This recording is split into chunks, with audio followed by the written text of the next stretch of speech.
Hola, ¿qué tal? Sean todos ustedes bienvenidos a nuestra cuarta clase. Y bueno, antes de iniciar, quiero que nos dispongamos y ahí en su casa donde está, cierre los ojos y entreguémosle este tiempo de estudio a nuestro Padre y a nuestro Señor Jesucristo. Señor, queremos darte la gloria y la honra por esa oportunidad que tú nos das, Señor, de poder comprender más de tu revelación, de cómo conocerte. También queremos, Señor, exaltarte. Tú eres el Dios eterno, el Dios todopoderoso. Gracias, Señor, por Cristo Jesús, nuestro Redentor y nuestro Salvador. Señor, ayuda a cada una de las personas que están acá viendo esta clase. También ayúdame a mí, cada día a poder conocerte a través de tu palabra. En tus manos, Señor, entrego a cada una de las personas que está viendo esta clase, Señor, y que ha venido conectada durante el curso, Padre, para que seas tú guiándolo, para que sepa interpretar de forma correcta tu santa palabra. Ahora sí, mis queridos hermanos y audiencia, en la clase anterior, pues aprendimos una regla que debe acompañarnos siempre que nosotros abrimos la escritura. Ningún texto debe interpretarse fuera de su contexto, que fue lo que vimos en la clase pasada. Pero hoy debemos añadir una segunda pregunta. No solamente debemos preguntarnos dónde está ubicado el texto, sino qué clase de texto nosotros estamos leyendo. Porque Dios no decidió comunicar toda su revelación utilizando una sola forma literaria. O sea, Hebreos comienza con una afirmación muy significativa. Dice su palabra, Dios, habiendo hablado muchas veces y de muchas maneras en otro tiempo a los padres por los profetas, en los postreros días nos ha hablado por el Hijo. Ese sigue siendo nuestro punto de partida. La Biblia no es simplemente el registro de la búsqueda humana de Dios, es la revelación de Dios que decidió darse a conocer. Por eso Hebreos añade algo muy importante. Dios habló muchas veces y de muchas maneras. A lo largo de la escritura encontramos historia, ley, poesía, sabiduría, profecía, parábolas, cartas y visiones. Todas son palabras de Dios. Todas poseen autoridad divina, pero no todas comunican exactamente de la misma manera. Un salmo utiliza imágenes que no debemos leer como si fueran una descripción científica. Un proverbio expresa sabiduría de una manera distinta a un mandamiento de la ley. Una narración nos cuenta lo que ocurrió, pero no todo lo narrado constituye automáticamente algo que nosotros debemos de imitar. Y una visión apocalipsis emplea símbolos que no deben de tratarse como fotografías anticipadas de acontecimientos futuros. Entonces, mis hermanos, el error aparece cuando respetamos las palabras del texto, pero ignoramos la forma literaria mediante la cual esas palabras comunican su mensaje. Entonces, interpretar fielmente significa reconocer que la forma también comunica. Ahora bien, la diversidad no significa fragmentación. Hebreos dice que aquel Dios que habló anteriormente por los profetas en estos postreros días nos ha hablado por el Hijo. Entonces, toda la diversidad de la revelación encuentra su unidad y su cumplimiento en Jesucristo. La ley, los profetas, los salmos, la sabiduría y la historia bíblica no forman religiones diferentes. Pertenecen a una sola revelación que progresa hasta alcanzar su punto culminante en el Hijo de Dios. Por eso debemos mantener juntas estas verdades. La Biblia posee diversidad literaria, pero unidad redentiva. Y durante esta clase veremos estas tres verdades. Primero, Dios habló mediante distintos géneros, pero con un solo propósito redentivo. Segundo, cada género debe interpretarse respetando sus propias características. Y tercero, ignorar el género produce interpretaciones falsas y aplicaciones equivocadas. Entonces, la pregunta que nos acompañará toda esta clase será esta. ¿Estamos escuchando solamente las palabras de Dios o también estamos respetando la manera en que Dios decidió decirlas? Entonces, miremos nuestro primer punto, la primera verdad que nosotros debemos de afirmar es esta. Dios habló mediante distintos géneros, pero con un solo propósito redentivo. Dios habló mediante distintos géneros, pero con un solo propósito redentivo. Entonces, cuando decimos que la Biblia contiene diferentes géneros literarios, no estamos diciendo que contiene diferentes niveles de verdad o diferentes grados de autoridad. La diversidad pertenece a la forma de la revelación, no a su origen. Y Hebreos 1, del 1 al 2, nos da el punto de partida. Dios, habiendo hablado muchas veces y de muchas maneras en otro tiempo a los padres por los profetas, en estos posteriores días nos ha hablado por el Hijo. Entonces la primera palabra es decisiva. Dios. El Dios que habla. O sea, la escritura no surge simplemente porque algunos hombres religiosos quisieron expresar sus experiencias acerca de Dios. No, la iniciativa pertenece al Señor. Él se revela, Él comunica, Él determina el contenido y también escoge los medios mediante los cuales comunica su verdad. Por eso, Hebreos afirma que habló muchas veces y de muchas maneras. Y a veces Dios comunicó su verdad mediante acontecimientos históricos. En otros momentos entregó leyes, inspiró poesías y cantos, nos dio literatura sapiencial en Proverbios, Job y Eclesiastés y habló por medio de profetas. Y Cristo enseñó utilizando parábolas y los apóstoles escribieron cartas a iglesias concretas. Entonces, y vemos también en libros como Daniel y Apocalipsis, encontramos visiones también cargadas de imágenes y de símbolos, narrativa, ley, poesía, sabiduría, profecía, parábola, epístola, literatura apocalíptica, todas son escritura, pero no todas funcionan literalmente de la misma manera. Y aquí necesitamos una distinción sencilla, pero muy importante. Unidad de revelación no significa uniformidad literaria. Esto es muy importante que lo podamos comprender. Unidad de revelación no significa uniformidad literaria. Un salmo es tan inspirado como Romanos. Una narración de Génesis posee la misma autoridad divina que una enseñanza de Mateo. Un proverbio es palabra de Dios tanto como uno de los 10 mandamientos. Y una visión de Apocalipsis tiene un origen divino igual que una poesía de Pablo. Entonces lo que cambia no es la autoridad, lo que cambia es la manera en que el mensaje es comunicado. Y esa distinción tiene consecuencias para la interpretación. Si alguien escribe una poesía y nosotros la leemos como si fuera un informe científico, pues no estamos tomando sus palabras más seriamente, las estamos interpretando mal. Si una narración describe una conducta pecaminosa y concluimos que debemos imitar simplemente porque aparece en la Biblia, pues hemos confundido descripción con mandato. Si tratamos una imagen apocalíptica como si fuera necesariamente una fotografía literal, pues tampoco estamos respetando el texto. Estamos imponiéndole una forma de lectura que el propio género no exige. Entonces, interpretar fielmente significa respetar qué dice Dios y cómo decidió decirlo. El Salmo 1 nos ofrece un ejemplo sencillo.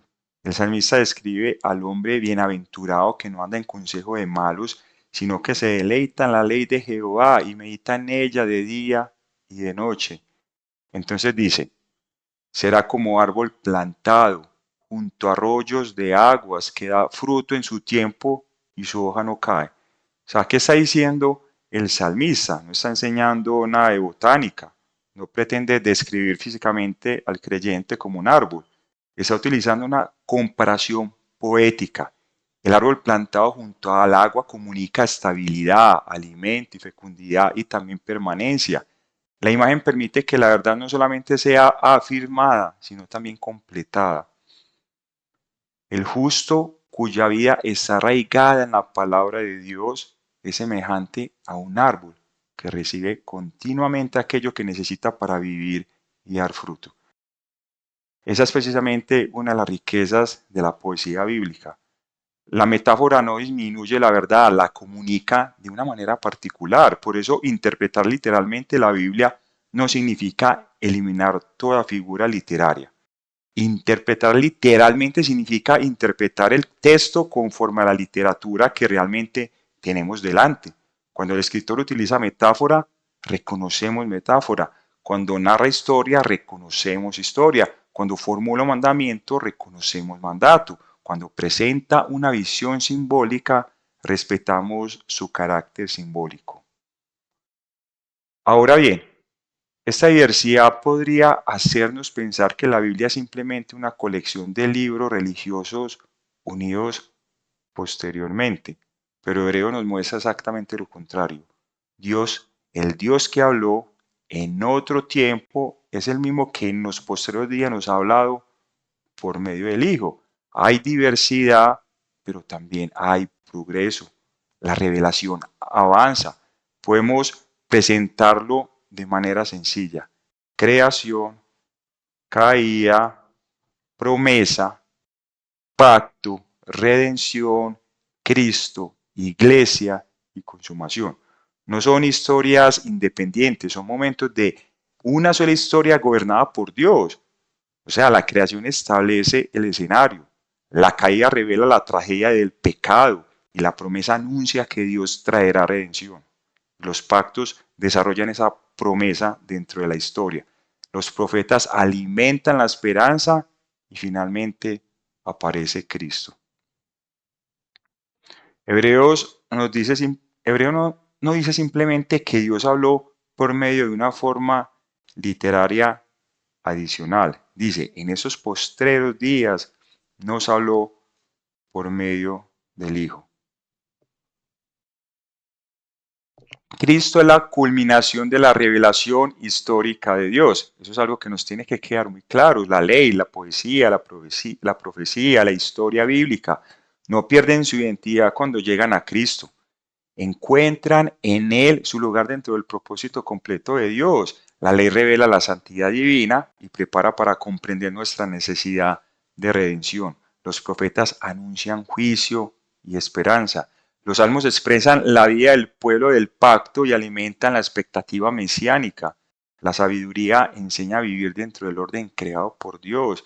Y todo este movimiento alcanza su centro en la persona y obra del Hijo. Entonces, eso tampoco significa que podamos encontrar a Cristo de manera arbitraria en cada detalle. No convertimos cada objeto del Antiguo Testamento en un símbolo secreto, ¿no? La lectura cristocéntrica debe respetar la historia, el género y la revelación progresiva. Pero tampoco podemos leer cada libro como si Cristo nunca hubiera venido. Nosotros leemos desde la plenitud de la revelación. Por eso debemos conservar juntas dos convicciones, queridos hermanos, diversidad literaria y unidad redentiva. Si eliminamos la diversidad, comenzamos a interpretar todos los textos de la misma manera. Si eliminamos la unidad, convertimos la Biblia en una biblioteca fragmentada. La lectura bíblica fiel reconoce ambas cosas. La Biblia tiene muchas formas literarias, pero una sola historia de redención. La Biblia tiene muchas formas literarias, pero una sola historia de redención. Entonces, esa historia alcanza su centro, su cumplimiento y su gloria en Jesucristo. La segunda verdad es esta. Cada género debe interpretarse según sus propias reglas. Cada género debe interpretarse respetando la forma en que comunica. Si nuestro Dios creador decidió hablarnos mediante historia, ley, poesía, sabiduría, profecía, parábolas, cartas, visiones, entonces interpretar fielmente exige reconocer qué clase de texto tenemos delante. No se trata de imponer reglas artificiales sobre la Biblia, no. Se trata de escuchar según la forma que Dios mismo escogió. Pensemos en 1 Samuel 17. David le dice a Goliat: tú vienes a mí con espada y lanza y jabalina, pero yo vengo a ti en el nombre de Jehová de los ejércitos. Y luego añade: Jehová nos salva con espada y lanza, porque de Jehová es la guerra. Entonces la narración nos cuenta un acontecimiento real, pero aquí debemos recordar una regla esencial. Descripción no equivale automáticamente a prescripción. Que David enfrente a Goliat no significa que cada creyente deba buscar su propio gigante y repetir la historia como una fórmula de éxito personal. Primero preguntamos: ¿qué ocurrió? ¿Qué revela este acontecimiento acerca de Dios, de su pueblo y de su ungido? David aparece como el rey escogido que representa a Israel frente al enemigo. La historia tiene una función dentro del desarrollo redentivo. Solo después hacemos aplicaciones legítimas sobre fe, dependencia y confianza en el Señor. Cuando leemos ley bíblica, debemos de preguntar: ¿a quién fue dada? ¿Dentro de qué pacto? ¿Qué revela el carácter santo de Dios? ¿Cómo se relaciona con Cristo? ¿Qué vigencia posee para el creyente? La ley no debe leerse como si cada mandato dado a Israel pudiera trasladarse sin distinción a la iglesia. Tampoco debe descartarse como algo irrelevante. No, Dios revela su santidad, la santidad de Dios, y expone el pecado y ocupa un lugar definido en la historia de la redención. Más adelante trataremos con mayor profundidad la relación entre la ley y el Evangelio.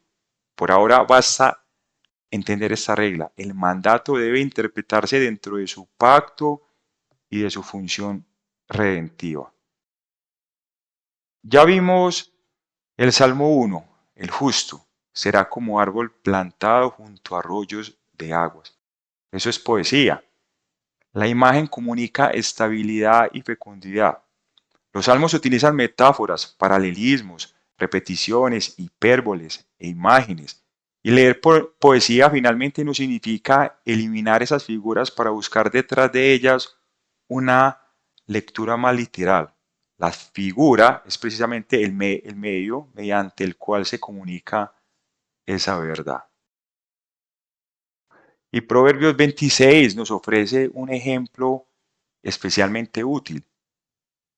No respondas al necio conforme a su necedad, para que no seas tú también como él. Y el versículo siguiente dice: responde al necio conforme a su necedad, para que no se estime sabio en su opinión. ¿Se contradice? No. La literatura sapiencial nos enseña que la sabiduría discierne circunstancias. Hay ocasiones en las que responder al necio nos hace participar de su necedad, y en otras en las que debemos responder para que su error no quede sin corrección. Un proverbio no funciona normalmente como una promesa absoluta ni como una regla mecánica. Expresa sabiduría para vivir bajo el orden moral de Dios. Y la profecía debe leerse atendiendo a su situación histórica y la revelación progresiva. Los profetas denuncian pecado, anuncian juicio, llaman al arrepentimiento y proclaman promesas de restauración y esperanza mesiánica. No debemos saltar directamente desde una profecía dada a Israel hasta nuestra situación sin preguntar primero qué significó para sus destinatarios y cómo avanza hacia su cumplimiento en Cristo. Lucas 15 también presenta la parábola de la oveja perdida. Jesús cuenta cómo un hombre deja las 99 y busca la que se perdió y se goza cuando la encuentra. Luego él mismo entrega el punto. Así habrá más gozo en el cielo por un pecador que se arrepiente. Eso nos protege de alegorizar cada detalle. No necesitamos asignar significado secreto al desierto, a los hombros del pastor o al número de 99. O sea, la parábola comunica una verdad central mediante una historia comparativa. Dios se goza en el arrepentimiento del pecador. Y Romanos 6, Pablo pregunta: ¿perseveraremos en el pecado para que la gracia abunde? Y responde: de ninguna manera. Desarrolla su argumento de nuestra unión con Cristo en su muerte y resurrección. Y las epístolas deben leerse siguiendo el razonamiento del autor. Debemos observar preguntas, respuestas, conectores, argumentos doctrinales y exhortaciones. Romanos no es una colección de frases para citar de manera independiente. Pablo construye una argumentación. Si cortamos una frase del razonamiento, pues corremos el riesgo de hacerle decir algo distinto a lo que el autor quiso decir.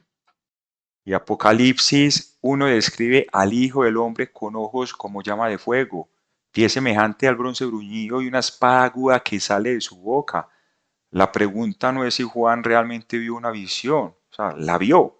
La pregunta es, ¿cómo funciona el lenguaje de esa visión? No debemos imaginar que Cristo posee literalmente una espada metálica saliendo de su boca. La imagen comunica autoridad judicial y poder de su palabra.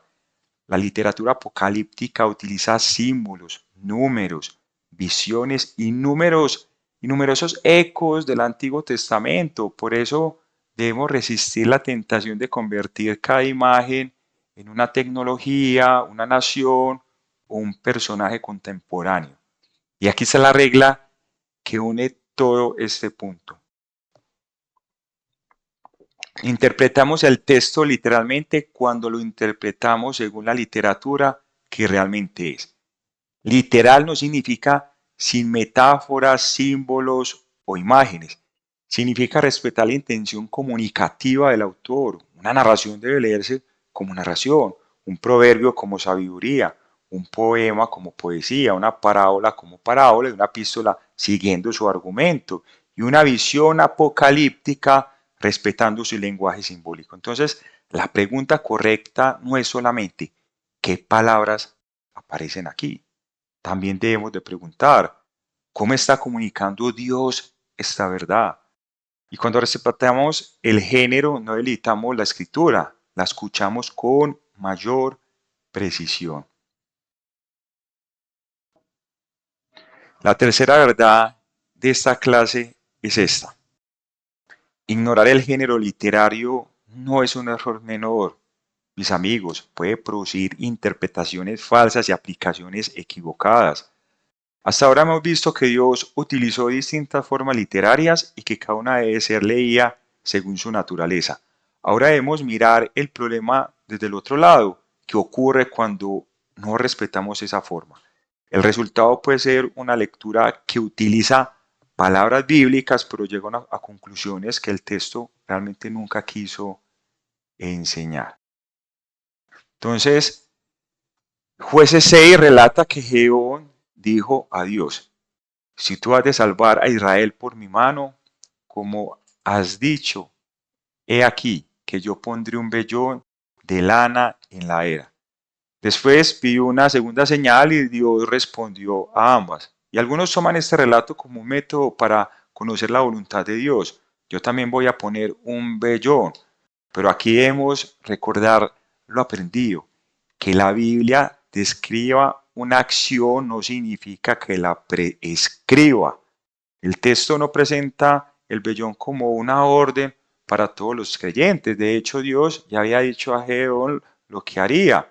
El episodio muestra la debilidad y necesidad de confirmación de Gedeón junto con la paciencia de Dios. Entonces, la enseñanza no es cuando tengas dudas, ponle pruebas a Dios. No, la narración debe ser recibida como narración dentro de la historia de los jueces, no transformada a una técnica universal de orientación espiritual.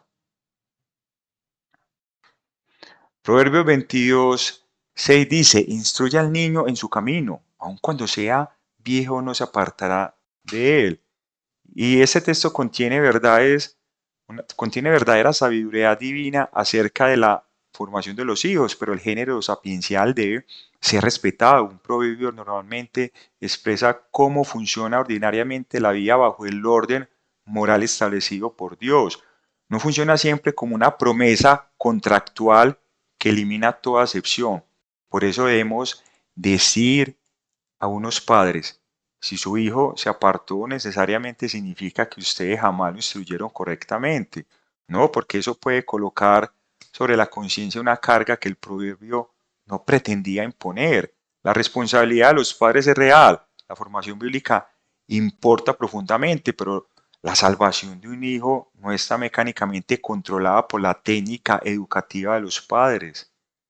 Y la poesía bíblica utiliza metáforas, imágenes, hipérboles.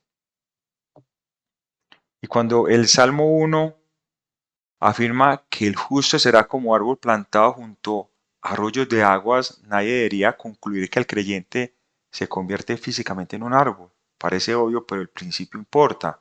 Una metáfora comunica verdad, precisamente mediante una comparación. Si obligamos toda expresión poética a funcionar como descripción física, pues destruimos el modo en que el poema comunica.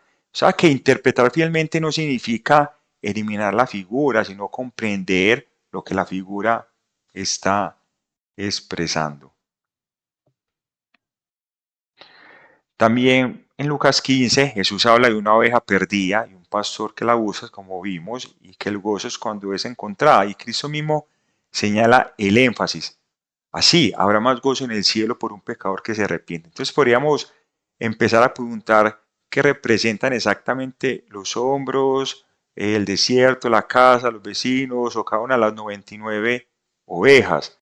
Pero si asignamos un significado secreto a cada elemento, podemos terminar construyendo una interpretación que existe solamente en nuestra imaginación. O sea, las parábolas pueden contener varios elementos teológicamente significativos, pero debemos buscar primero el énfasis que el propio contexto establece.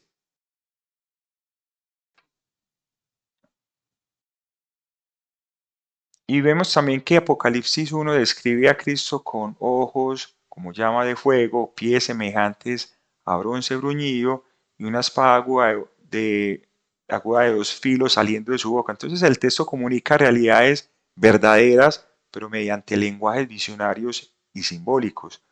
Mis hermanos, el error pues, aparece cuando cada símbolo debe convertirse inmediatamente en una tecnología moderna, un país contemporáneo o una noticia determinada. Cada generación ha sentido la tentación de leer Apocalipsis mirando primero el periódico y después la Biblia. Y el orden debe ser inverso. Debemos interpretar sus símbolos desde el propio libro, desde sus ecos del Antiguo Testamento y desde la teología bíblica de la consumación. Entonces, mis hermanos, Romanos 6 también vemos que comienza, perseveraremos en el pecado para que la gracia no abunde de ninguna manera. Entonces, Pablo está respondiendo a una objeción que surge de una exposición anterior acerca de la gracia. Después desarrolla la unión del creyente con Cristo en su muerte y resurrección. Si tomamos una frase de Romanos sin seguir el razonamiento de Pablo, pues podemos perder su función doctrinal. Las epístolas exigen que observemos preguntas, conectores, conclusiones y también un desarrollo argumental. Entonces, antes de interpretar un pasaje, acostumbrémonos a preguntar, ¿qué género estoy leyendo? Importantísimo. ¿Cómo comunica normalmente este género? Tercero, estoy delante de narración, mandato, poesía, sabiduría, parábola, argumento, visión. Cuarto, hay lenguaje figurado o simbólico. Quinto, ¿qué habría entendido la audiencia original? Sexto, ¿cómo encaja el texto dentro del libro y de la historia redentiva? Séptimo, ¿cómo se relaciona legítimamente con Cristo? O sea, esas preguntas nos protegen de convertir nuestras primeras impresiones en doctrina. Amigos, hermanos que están viendo esta clase, una lectura fiel requiere algo más que entusiasmo por la Biblia. Requiere paciencia para escucharla como Dios decidió entregarla. Entonces, por eso podemos resumir este punto de esta manera. No respetar el género es escuchar las palabras de Dios sin respetar las maneras en que Dios decidió pronunciarlas, que no se nos olvide. No respetar el género es escuchar las palabras de Dios sin respetar la manera en que Dios decidió pronunciarlas. La forma literaria no es un adorno alrededor del mensaje, forma parte de cómo el mensaje llega a nosotros, y respetarla es una manera concreta de someternos a la autoridad de la palabra. Hemos llegado al final de esta cuarta clase y la pregunta que debe quedar en nuestra mente es sencilla. ¿Estamos leyendo cada texto bíblico según la manera en que Dios decidió comunicarlo? Vuelvo y lo repito. ¿Estamos leyendo cada texto bíblico según la manera en que Dios decidió comunicarlo?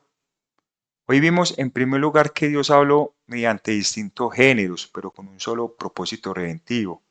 La Biblia contiene narración, ley, poesía, sabiduría, profecía, parábolas, epístolas y literatura apocalíptica.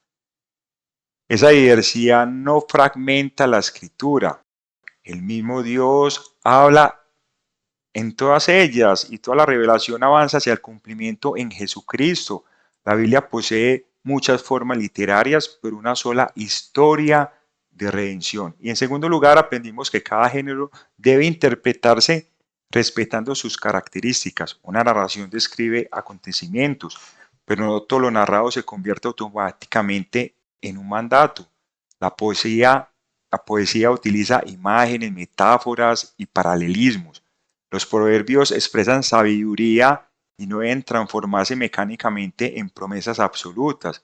Las parábolas comunican verdades mediante historias comparativas. Las epístolas desarrollan argumentos que debemos de seguir y la literatura apocalíptica pues utiliza símbolos y visiones que siguen ser interpretados dentro de su propio lenguaje bíblico. Y también vimos que ignorar el género produce errores doctrinales y aplicaciones equivocadas. Podemos convertir la experiencia de Gedeón en una técnica para conocer la voluntad de Dios. Podemos transformar un proverbio en una garantía que Dios nunca prometió de manera absoluta. Podemos alegorizar una parábola hasta hacerle decir algo que Cristo nunca quiso enseñar. O podemos leer Apocalipsis como si fuera un código secreto de las noticias contemporáneas. En todos esos casos el problema no es falta de Biblia. El problema es utilizar palabras bíblicas sin respetar la forma en que esas palabras fueron dadas.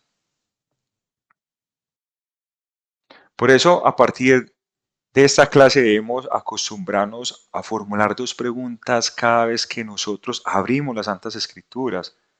¿Qué está diciendo este texto? Y también, ¿cómo está diciendo lo que dice? La segunda pregunta protege a la primera.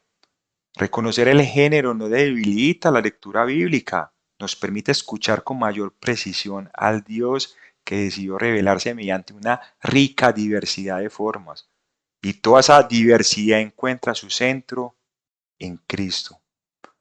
La ley lo prepara, los profetas anuncian, los salmos esperan y la sabiduría enseña.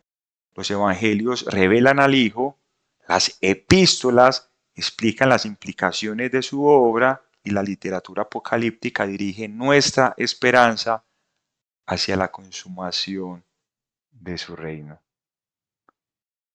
Entonces, leer la Biblia, hermanos, audiencia, amigos, implica escuchar no solo lo que Dios dijo, sino también respetar la manera en que decidió decirlo.